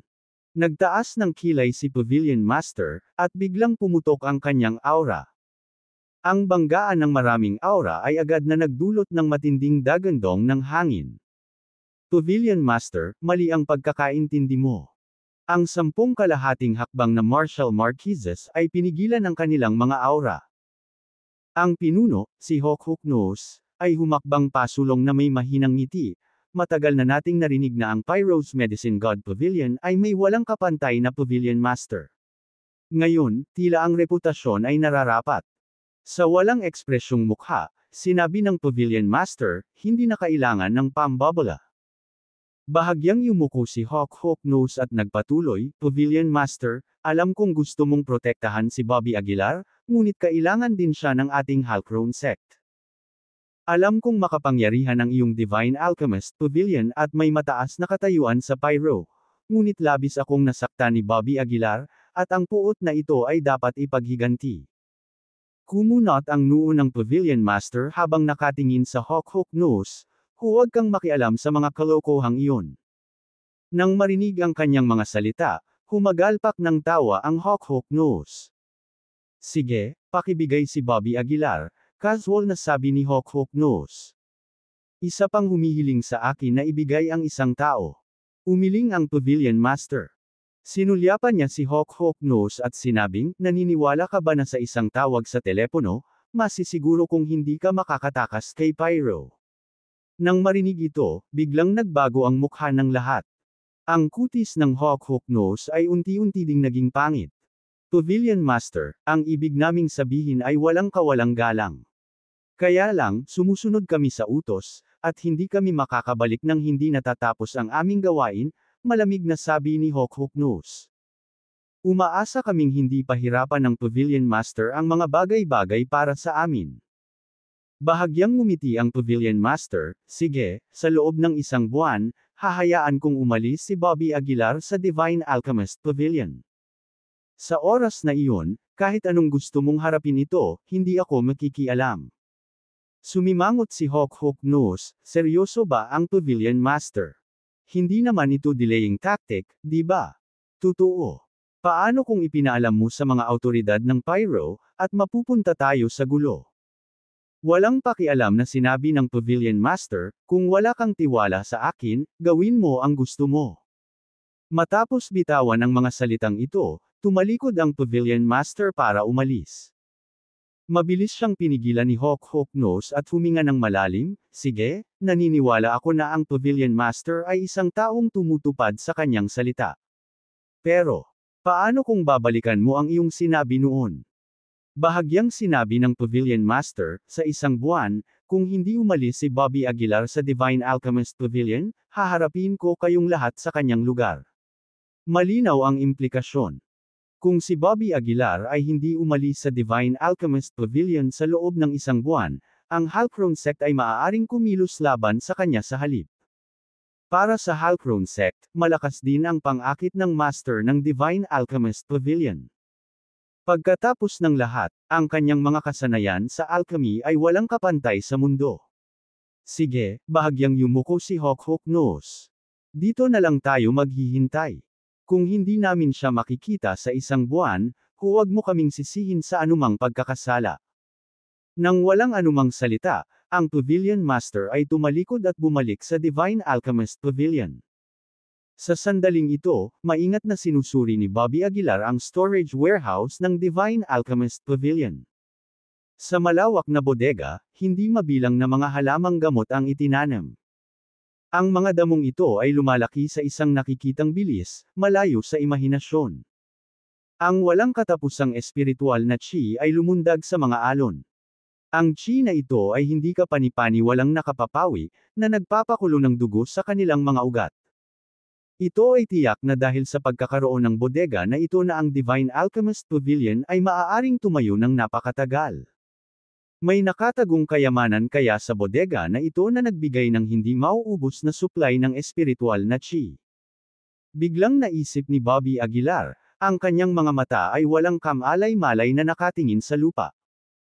Ang isang normal na espiritual na pagtitipon ng enerhiya ay hindi makapagbibigay ng ganoong kasaganaan ng espiritual na chi. Kahit na ang lahat ng chi sa River Town ay tipunin dito, hindi ito magiging sapat. Dapat may nakatagong kayamanan, naisip ni Bobby sa sarili. Ito ay posible lamang dahil ito ay ang Divine Alchemist Pavilion. Kung hindi, ito ay kinuha ng iba. Pinakamainam na magtanim sa lalong madaling panahon. Sa loob ng isang buwan, dapat kong maabot ang kalahating hakbang na Martial Marquee Realm, naisip ni Bobby sa sarili. Inilabas niya ang 3 purong sinaunang puno at humanap ng mauupuan. Pagkatapos, sinimulan niya ang kanyang mapurol na paglilinang. Sa isang sulyap, makikita ang isang binata na nakaupo sa gitna ng malago at berdeng mga halamang gamot, na may maliit na puno ng esmeralda sa tuktok ng kanyang ulo. Isang maliit na puyo ng tubig ng espiritual na chi ang nabuo sa paligid ng katawan ni Bobby. Hinihigop ng katawan ni Bobby ang espiritual na chi na para bang siya ay nagugutom at dehydrated. Makalipas ang 3 araw. Anong ginagawa ng mga Halcrone sect na ito? Si Elder Foster, na hindi pa umaalis, ay hindi napigil ang magmura ng palihim. 3 araw na, hindi pa rin sila kumikilos. Si Elder Foster, kung tutuusin, ito ang Divine Alchemist Pavilion, at ang Halcrone sect ay nasa blacklist. Hindi sila dapat manggahas na hayagang kumilos laban dito, sabi ng isang katabi niya. Oo, Elder Foster, bakit hindi tayo bumalik at sumangguni sa ating sect master? Nanatiling tahimik si Elder Foster, ngunit sumang-ayon siya sa mungkahi sa kanyang puso. Dito kayong dalawa. Ang iba sa inyo ay bumalik sa Great Saint Sect kasama ko, utos ni Elder Foster. Oo. Umalis si Elder Foster nang walang pag-aalinlangan at bumalik sa Great Saint Sect. Ang Great Saint Sect ay may espiritual na bukal. Ang espiritual na bukal na ito ay nagbigay ng walang katapusang supply ng mga mapagkukunan. Ang isang pangunahing sekta ay dapat magkaroon ng sapat na mapagkukunan upang tumayo ng mataas at hindi natatalo. Ang ilang mga sekta ay umaasa lamang sa isang mapagkukunan ng langit at lupa upang maitatag ang kanilang mga pundasyon. Sa sandaling ito, isang binata ang nakaupo malapit sa espiritual na bukal. Hindi pa rin gumagana. Iminulat ng binata ang kanyang mga mata, baka sa kanyang mukha ang pagkadismaya. Ang pagpasok sa Military Marquee Realm ay hindi ganoon kadali. Isang namamaos na boses ang umalangaw sa kanyang isipan. Ang binata ay walang iba kundi si Dudley Lynch. Isang bakas ng galit ang bumungad sa mukha ni Dudley, at ikinuyom niya ang kanyang mga kamao, galit na sumisigaw, kung hindi ako tatango sa Martial Marquee Realm, paano ko papatayin si Bobby Aguilar? Pinahiya ako ni Bobby Aguilar. Ngayon, itong number 1 person ng Central Plains ay naging katatawanan. Kung hindi ko siya papatayin, hindi na ako magkakaroon ng pagkakataong makabawi. Umuungol si Dudley, malinaw na nasa bingit ng pagbagsak. Simple lang. Ibigay mo lang sa akin ang katawan mo, at mapapatay mo siya. Muling dumating ang paos na boses. Kabanata 478, Alchemist Pavilion. Nang marinig ito, hindi napigilan ni Dudley Lynch na sabihin ng malamig, huwag mo nang isipin iyon. Kung gayon hindi ka magiging kapareha ni Bobby Aguilar. Hihihi. Isang paos na boses ang dumating na may bakas ng panunuya. Biglang nagalit si Dudley Lynch. Galit siyang tumayo at malamig na sinabi, kalokohan. Ako mismo ang papatay kay Bobby Aguilar sooner or later. Patayin mo si Bobby Aguilar. Kapag nakapasok na siya sa kalahating hakbang na Martial Marquee, mas hindi ka makakapantay sa kanya. Naikuyom ni Dudley ang kanyang mga kamao, nakaumbok ang mga ugat sa kanyang noo. Bagamat ayaw niyang maniwala, ito ang katotohanan. Kapag nakapasok na si Bobby Aguilar sa half-step na Martial Marquee Realm, wala nang pagkakataon para kay Dudley Lynch. Nagsimulang mag-alinlangan ang kanyang puso. Mabilis na bumalik si Elder Foster sa Great Saint Sect. Sa kaibuturan ng Great Saint Sect, mayroong isang inner courtyard villa. Napakaganda ng istruktura ng buong villa, hindi lamang pagkakaroon ng mga modernong disenyo ng arkitektura, kundi pati na rin ang sinaunang Gilded Hall. Mabilis na pumasok si Elder Foster sa villa at lumuhad sa pasukan. Gamit ang kanyang inner strength, sumigaw siya, hinihiling ni Elder Foster na makita ang sect master. Malalim na umalangaw ang tunog sa loob ng villa. Ilang sandali pa ay dahan-daang bumukas ang pinto ngunit walang tao. Si Elder Foster ay nagmamadaling tumayo at pumasok. Pagpasok sa Gilded Hall, isang boses ang nagmula sa mga anino. Tok, ano yon? Nang marinig ang boses na ito, mabilis na sinabi ni Elder Foster, Sect Master, ang Lord of Medicine God Pavilion ay masyadong mayabang at hindi siniseryoso ang ating Great Saint Sect. Pagkatapos, pinalaki ni Elder Foster ang mga detalye ng insidente sa Sect Master. Tahimik ang Great Hall, at hindi tumugon ang Sect Master. Pagkaraan ng ilang sandali, nagtanong ang Sect Master, ang Medicina God Pavilion ay may malawak na network ng mga koneksyon. Hindi ito isang bagay na kakayanin namin, ang Great Saint Sect. Nagbago ang mukha ni Elder Foster. Kung kahit ang Great Saint Sect ay hindi magawa, sino sa mundo ang makakalaban sa Lord of Medicine God Pavilion? Nang si Elder Foster ay lumulubog sa kawalan ng pag-asa, biglang binago ng Sect Master ang paksa. Malamig na sinabi, ngunit kung ang Medicine God Pavilion ay nang-aapi sa ating dakilang Saint Sect, hindi natin lulunukin ang ating galit at walang gagawin. Tuwang-tuwa si Elder Foster at mabilis na sinabi, "Oo, Sect Master, kailangan nating maghanap ng paraan para maturuan ng leksyon ang Medicine God Pavilion."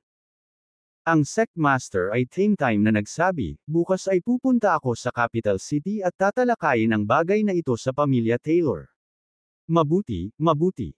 Sabik na tumanggo si Elder Foster. Pagkaalis ng villa, hindi napigilan ni Elder Foster na magpakawala ng sunod-sunod na malamig na tawa. "Maghintay ka lang, moldite kang babae." Mabangis na sabi ni Elder Foster. "Kapag nahuli at naibalik ka ng Sect Master, tingnan natin kung paano kita haharapin."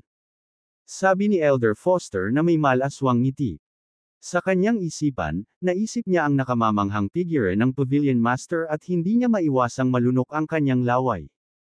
Tahimik ang Medicine God Pavilion. Bagamat ang Medicine God Pavilion ay mayroon pa ring reserba ng mga halamang gamot, nang walang mga bagong halamang gamot na maisusuplay, ito ay mauubos sa kalaunan. "Panginoong Pavilion Master, ang aming kasalukuyang supply ng mga halamang gamot ay maaaring tumagal ng hindi hihigit sa kalahating buwan." Isang attendant ang tumayo sa tabi ng Pavilion Master at bumulong. Walang bahid ng emosyon sa malamig na mukha ng Pavilion Master. Tumingin siya sa malayo at tahimik na sinabi, "Naiintindihan ko, magpahinga ka na lang sa natitirang kalahating buwan." "Oo, Lord Pavilion Master." Mabilis na tumango ang attendant. Ito ang unang pagkakataon sa kasaysayan ng Medicine God Pavilion na ibinigay ang ganoong kalaking bakasyon. Bagamat ang mga alchemist sa loob ng pavilion ay halos libre noon, ang Medicine God Pavilion ay hindi pa hayagang nagpahayag ng bakasyon noon.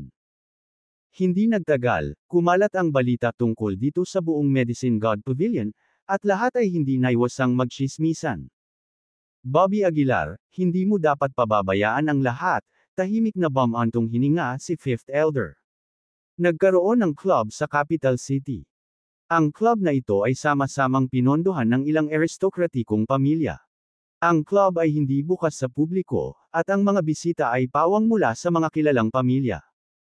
Sa araw na ito, nagtipon dito sina Keelan Taylor, Riley Blair, at Emerson Holmes mula sa Capital City Martial Arts Association.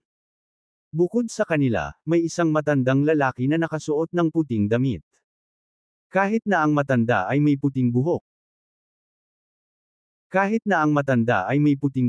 siya ay puno ng sigla at sa anumang paraan ay hindi mababa sa isang kabataan. Ang matandang ito ay walang iba kundi ang Sect Master ng Great Saint Sect, si Joshua Hess. "Anong kailangan mo sa amin?" Casual na sabi ni Keelan Taylor habang humihit-hit ng tabako. Tahimik na sinabi ni Joshua Hess, "Mr. Taylor, sa pagkakataong ito pumunta ako para talakayin ang isyu ng Medicine God Pavilion sa iyo." Medicine God Pavilion. Nanlamig ang mukha ni Keelan Taylor, at hindi niya maiwasang mapasinghap. Hindi niya maiwasang isipin ang mayabang na ugali ng Lord of Medicine God Pavilion sa kanyang isipan. Ipinagpatuloy ni Joshua Hess, "Ang Medicine God Pavilion ay naging mabangis, ganap na hindi pinapansin kami." Pagkatapos, ipinaliwanag niya ang mga detalye ng insidente sa lahat ng naruroon. "Lord Hess, itong Medicine God Pavilion ay hindi mahipo. Ang kalusugan ng maraming tao ay nakasalalay sa kanilang mga alchemist," sabi ni Riley Blair na nakakunot ang noo. Bahagyang tumango si Joshua Hess at sinabing, "Iyan ang dahilan kung bakit ako naparito para pag-usapan ito sa iyo." Ngumuso si Keelan Taylor, "Untouchable ba sila? Ito ay isang Medicine God Pavilion lamang. Hindi tulad ng walang makakapalit nito." Mr. Taylor, nagkakamali ka, umiling si Emerson Holmes sa gilid. Sinabi niya sa isang mahinahong tono, ang mga kasanayan sa alchemy ng Lord of Medicine God Pavilion ay walang kapantay sa mundo. At least sa ngayon, walang makakapalit sa kanya. Bukod, ang kanyang mga koneksyon ay may kinalaman sa mga tao sa itaas natin, pahiwatig ni Emerson Holmes, na itinuro ang kisame. Walang masyadong tao na may mas mataas na katayuan kaysa sa kanila. Ang mga taong naruroon, syempre, ay naunawaan. Elder Holmes, bakit maging maingat? Ngumisi si Keelan Taylor. Bilang isang alchemist, tumutok lamang sa paggamot sa mga sakit at pagpino ng mga tabletas. Bakit may problema pa? Maaari nating turuan ng leksyon ang Medicine God Pavilion. At worst, iligtas mo lang ang kanyang buhay. Halatang si Keelan Taylor ang pinakamatapang sa kanilang lahat. Matagal na niyang kinasusuklaman ang Medicine God Pavilion. Natahimik sandali si Emerson Holmes, pagkatapos ay nagsabi, babalik ako at tatalakayin sa aking superior ang tungkol sa bagay na ito. Ano ang dapat pag-usapan? Tumayo si Keelan Taylor at sinabing. Nilingan niya si Joshua Hess at sinabing, Joshua Hess, inuutusan kitang agad na manguna sa pag-atake sa Medicine God Pavilion at turuan sila ng leksyon. Si Joshua Hess ay awkward na tumingin sa iba. Naiinip na sinabi ni Keelan Taylor, aakuin ko ang lahat ng responsibilidad. Tandaan, kailangan nating hulihin ang babaeng iyon, ang Lord of Medicine God Pavilion, na buhay. Nang marinig ito, mabilis na tumayo si Joshua Hess at sinabing, naiintindihan ko. Pagkaalis, bumalik si Joshua Hess sa Great Saint Sect. Noong araw na iyon, inilathala ng Great Saint Sect ang isang deklarasyon ng digmaan sa Martial Arts Forum. Pinahiya ni Bobby Aguilar ang ating Great Saint Sect, pinapatay ang mga disipulo ng ating sekta, at sinisira ang ating kayamanan. Ang kanyang mga aksyon ay nangangailangan ng kaparusahan. Sa loob ng 3 araw, kung hindi ibibigay ng Medicine God Pavilion si Bobby Aguilar, ang ating Great Saint Sect ay magsasagawa ng mahigpit na hakbang laban sa Medicine God Pavilion. Kabanata 479. Sa sandaling kumalat ang balitang ito, agad itong sumabog sa buong Martial Arts Forum. Ang isa ay ang prestihiyosong Medicine God Pavilion, at ang isa ay ang pinakamalaking sekta sa Hilagang Rehiyon. Ang dalawang malalakas na puwersang ito ay talagang nagkakaroon ng engkwentro. Ito ay dapat ang unang pagkakataon sa kasaysayan. Napakagulo ng taon. Hindi napigilan ng mga tao na mapasigaw. Sa nakalipas na ilang dekada, maaaring wala ng kasing daming insidente gaya nitong taon.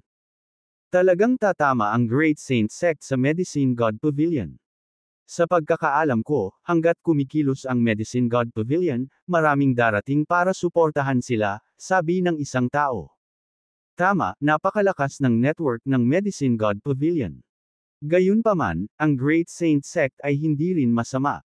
Mayroon silang martial marquee pagkatapos ng lahat. Sa sandaling sinabi ang pangungusap na ito, tumahimik ang talakayan. Ang kahalagahan ng nag-iisang martial marquee ay sadyang napakahusay, at walang sinuman ang nagnanais na pukawin ang malas ng isang martial marquee. Sa panahon ngayon, maliban sa mga makabagong armas, marahil walang makakapigil sa isang martial marquee. Sa loob ng Medicine God Pavilion. Siyempre, alam din ito ng Pavilion Master. Sa pagtingin sa hamon na inilabas sa publiko ng Great Saint Sect sa kanyang telepono, bahagyang kumunot ang mga kilay ng karaniwang kalmadong Pavilion Master. Great Saint Sect. Mahinang bulong ng Pavilion Master. Ang 8 law enforcement elders ay nakatayo lahat sa ilalim ng pavilion, na parang naghihintay sa utos ng Pavilion Master. Ang Pavilion Master ay natahimik saglit, at pagkatapos ay bahagyang humakbang, inanod pababa mula sa pavilion. Panginoong Pavilion Master. Sabay-sabay na sigaw ng maraming matatanda. Nanatiling tahimik ang Pavilion Master, hindi alam kung ano ang iisipin. Walang nakakaalam kung anong uri ng desisyon ang gagawin ng Pavilion Master. Panginoong Pavilion Master, talagang lalabas kami, sigaw ng ilang law enforcement elders. Bukas magtitipon ako ng mga tao. Maraming maharlikang pamilya ang may utang na loob sa amin. Naniniwala akong tiyak na magpapahiram sila ng kanilang tulong. Ang 8 law enforcement elders ay nagbigay ng kani-kanilang opinyon, ngunit wala ni isa sa kanila ang nagpakita ng takot. Gayunpaman, sa sandaling ito, umiling ang pavilion master. Tumingin siya sa ilang law enforcement elders, dahan-daang nagsalita, ipaalam sa lahat na simula ngayon, ang Medicine God Pavilion ay isasara na. Ano? Biglang natigilan ang mga law enforcement elders. Sa kritikal na oras na ito, hindi lamang sila nagtitipon ng mga tao, ngunit isinasara nila ang Medicine God Pavilion sa halip. Panginoong Pavilion Master, paano natin isasara ang pavilion sa oras na ganito? Oo, kung umatake ang Great Saint Sect, paano tayo tutugon? Sa isang tame time na tono, sinabi ng Pavilion Master, bilang mga alchemist, ang kanilang instinct ay alchemy. Ang kanilang pananatili ay walang kahulugan at madidagdagan lamang ang mga nasawi. Ito ay mga totoong salita. Ang lakas ng mga pharmacist ng Medicine God Pavilion ay hindi may kukumpara sa Great Saint Sect. Naiintindihan ko, bumantong hininga ang Chief Enforcement Elder. Nang tatalikod na sila at aalis, biglang sinabi ng Pavilion Master, dapat ka na ring umalis. Agad namang natigilan ang 8 tao. Aalis din tayo. Ilang tao ang napalingon, natulala. Bahagyang tumango ang Pavilion Master, oo. Lord Pavilion Master, bakit? Oo, ano ang mangyayari sa Medicine God Pavilion kung aalis din tayo? Lord Pavilion Master, talagang hindi. Sa same time na tono, sinabi ng Pavilion Master, kung magpapadala ang Great Saint Sect ng isang Martial Marquis, mawawala ng silbi ang iyong pananatili. Kung half-step Martial Marquis lang, wala na silang magagawa. Sabi nga, walang nakakaalam kung gaano talaga kalakas ang Great Saint Sect. Lord Pavilion Master, maliit ang posibilidad na ang Great Saint Sect na magpakilos ng isang Martial Marquis. Kung tutuusin, maraming taon nang hindi nagpakita si Martial Marquis, yumuko ang Chief Enforcement Elder at sinabi. Magstay din tayo. Hindi man kami ganoon kalakas, at least kaya naming lumaban. Nang makita ang maalab na mukha ng mga tao, bahagyang kumunat ang mga kilay ng Pavilion Master. Pagkatapos mag-isip sandali, sinabi niya, sige, ang mga half-step Martial Marquis ay maaaring manatili, ang iba ay maaaring magbakasyon. Panginoong Pavilion Master, ako. Hindi na kailangang sabihin pa. Naputol ang Pavilion Master. Nang makita ito, ilang law enforcement elders ang walang alternatibo kundi sumunod. Sa loob ng bodega, si Bobby Aguilar ay matako na sumisipsip ng chi. Ang mga agos ng chi ay natubagan sa kanyang katawan, at sinabayan ng pag-ikot ng kasanayan sa paglilinang, ang kanyang dantian ay tila isang napakalalim na hukay. Sa itaas ng kanyang ulo, ang 3 purong sinaunang puno ay kumikislap at nagniningning, na nagpapatatag sa kanyang estado ng pag-iisip. Kung tungkol sa labas ng mundo, walang alam si Bobby Aguilar. Sa isang kisap mata, 3 araw ang lumipas. Ang dantian ni Bobby Aguilar ay tila walang katapusan, na sumisipsip ng hindi kilalang dami ng chi nang walang anumang senyales ng tagumpay. Samantala, ang mundo sa labas ay nagsimulang magulo at damaloy. Ang River Town, na noon pa man ay mapayapa, ay nakakaranas ng undercurrent ng kaguluhan. Natural na narinig ng mga tao sa River Town ang balita. Damn it, kailan pa nangyari ang ganitong uri ng salungatan sa River Town? Lahat ng ito ay dahil sa Bobby Aguilar na iyon. Ang taong iyon ay isang jinx, kahit saan siya magpunta, ang kapahamakan ay sumusunod. Dapat nating itaboy siya sa River Town. Sa ilang sandali, si Bobby Aguilar ang naging target ng mga palaso ng lahat. Ngunit sa katunayan, ang mga pagtatalo sa pagitan ng Great Saint Sect at ng Medicine God Pavilion ay walang kinalaman sa mga ordinaryong taong ito. Sa mga araw na ito, ang karaniwang mataong Medicine God Pavilion ay naging malungkot. Samantala, sa Great Saint Sect, sa wakas ay nakatanggap si Elder Foster ng mga utos. Tandaan, kunin ng buhay ang Lord of Medicine God Pavilion. Malamig na sabi ni Joshua Hess. Si Elder Foster ay nagmamadaling tumayo, sinabing, Sect Master, ang Lord of Medicine God Pavilion ay napakalakas, dapat ba akong Magdala ng martial marquee weapon. Sinulyapan ni Joshua Hess si Elder Foster ng masama at sinabing, sa palagay mo ba ay mga repolyo ang martial marquee weapons sa kalye? Kung kayong 5 half-step martial marquises ay hindi man lang makayanin ang isang Lord of Medicine God Pavilion, kung gayon ay huwag nang mag-abala na bumalik sa Great Saint Sect. May iba pang gustong sabihin si Elder Foster, ngunit hindi siya binigyan ni Joshua Hess ng pagkakataon at tumalikod na para umalis.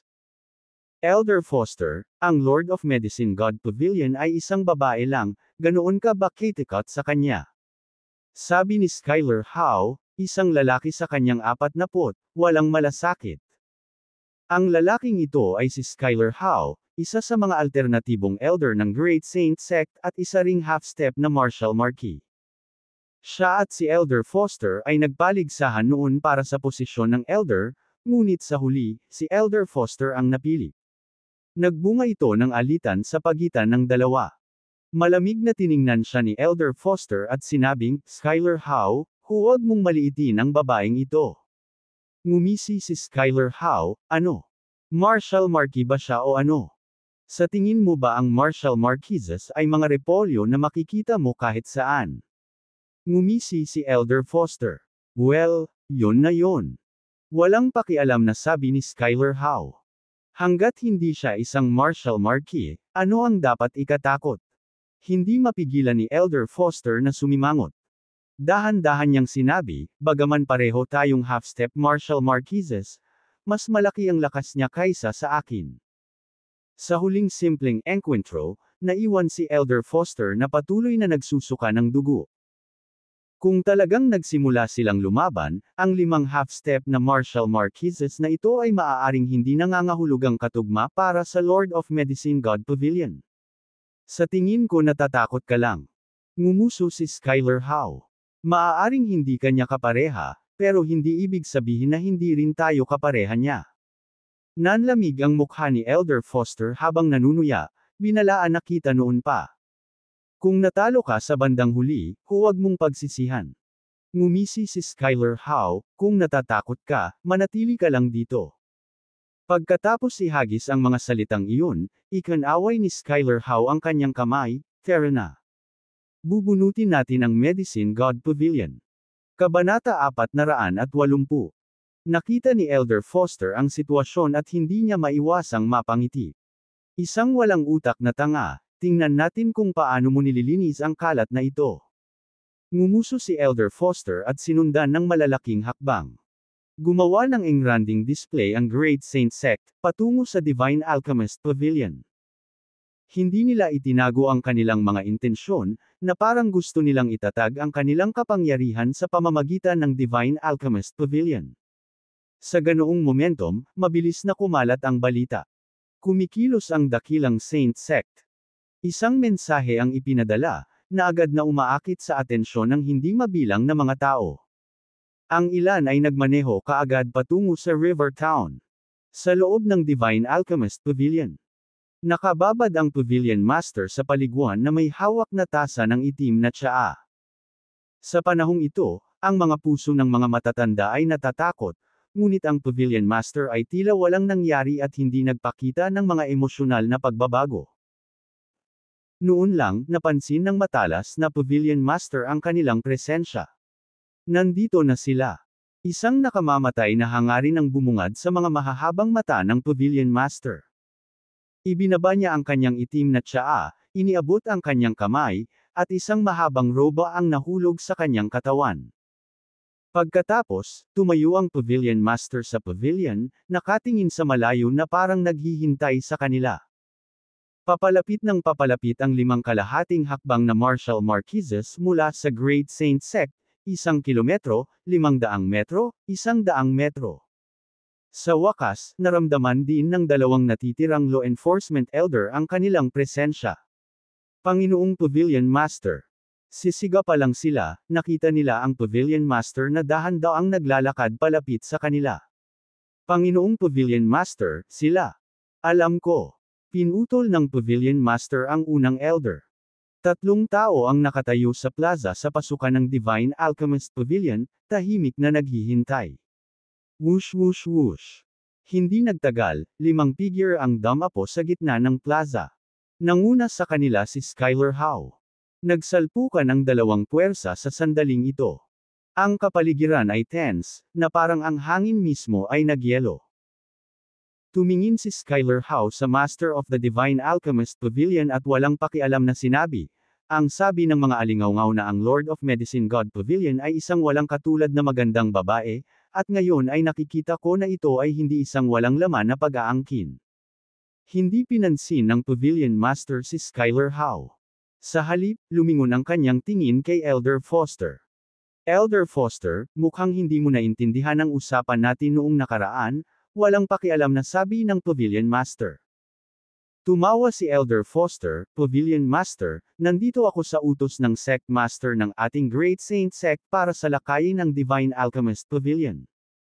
Naningkit ang mga mata ng Pavilion Master, at nginisyon niya, ang iyong Sect Master ay hindi dumarating, kaya siya ay nagpapadala sa iyo ng basura upang mamatay. Ang kanyang mga salita ay nagpapataas ng tensyon sa kapaligiran. Lalong nagalit ang isang hindi pinansing Skyler Howe. Malamig niyang tinitigan ang Pavilion Master at sinabing, basura. Tinatawag mo kaming basura. Bilang isang kalahating hakbang na Martial Marquis, anong mga kwalifikasyon ang mayroon ka para ipagmalaki sa harap ko? Kung alam mo kung ano ang mabuti para sa iyo, iwanan ang iyong paglilinang at sumama sa amin. Kung hindi, huwag mo akong sisihin, Skyler, sa pagiging impolite.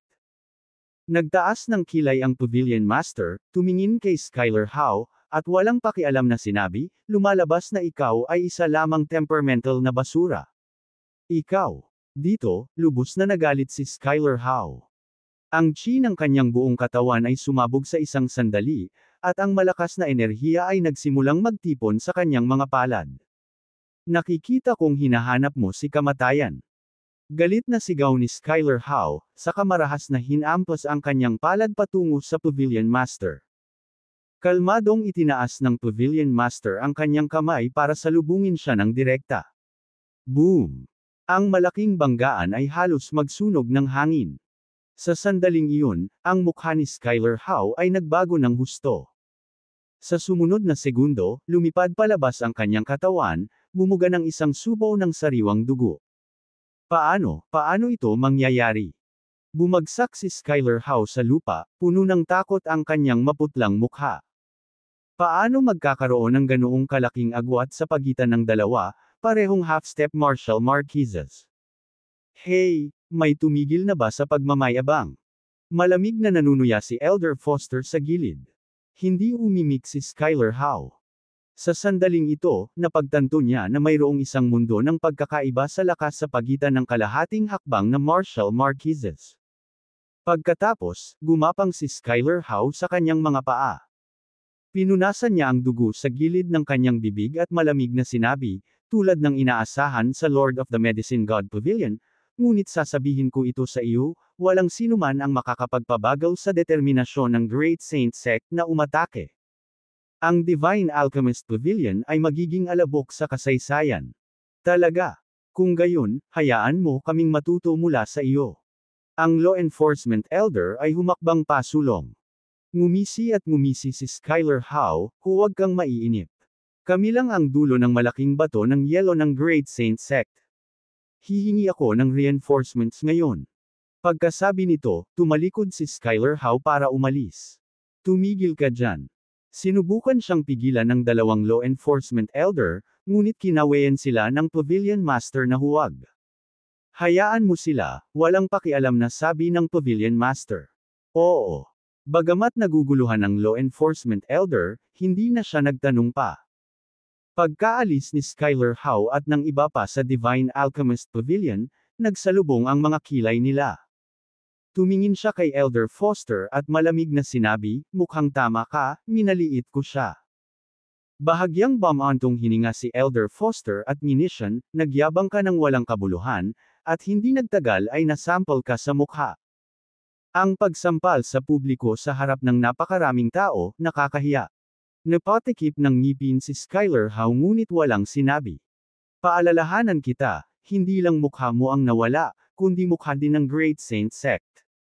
Malamig na sabi ni Elder Foster. Alam ng lahat na ang ating dakilang Saint Sect ay dumating upang salakayin ang Divine Alchemist Pavilion ng may malaking kagalakan, ngunit ang una nating pag-atake ay isang kabiguan. Gusto mo bang gawing katatawanan ng ating dakilang Saint Sect? Si Skylar Howe ay balisa din. Pinandilatan niya si Elder Foster at sinabing tama na ang mga akusasyon. Magsasalita na sana si Elder Foster nang sabihin ng isang katabi niya, sige, huwag kang mag-udyok sa panloob na alitan. Mag-isip tayo ng solusyon.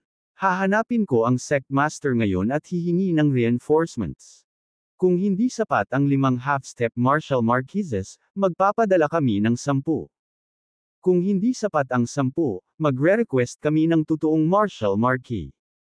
Pinunasan ni Skylar Howe ang dugo sa gilid ng kanyang bibig at galit na sinabi. Pagkatapos nito, tumalikod si Skylar Howe para umalis. Sa oras na ito, si Bobby Aguilar ay nasa closed-door cultivation pa. Hindi niya alam ang balita sa labas ng mundo. Ang buong bodega ay tila nakahiwalay, walang maririnig. Marahil ito ay dahil siya ay sumipsip ng masyadong maraming chi, ngunit ang dantiya ni Bobby Aguilar ay lumitaw na berde ang kulay. Bukod dito, ang ilan sa kanyang mga acupoint ay nagniningning pa. Ang lahat ng chi ay damaloy sa kanyang mga meridian, na nakakaapekto sa bawat acupoint.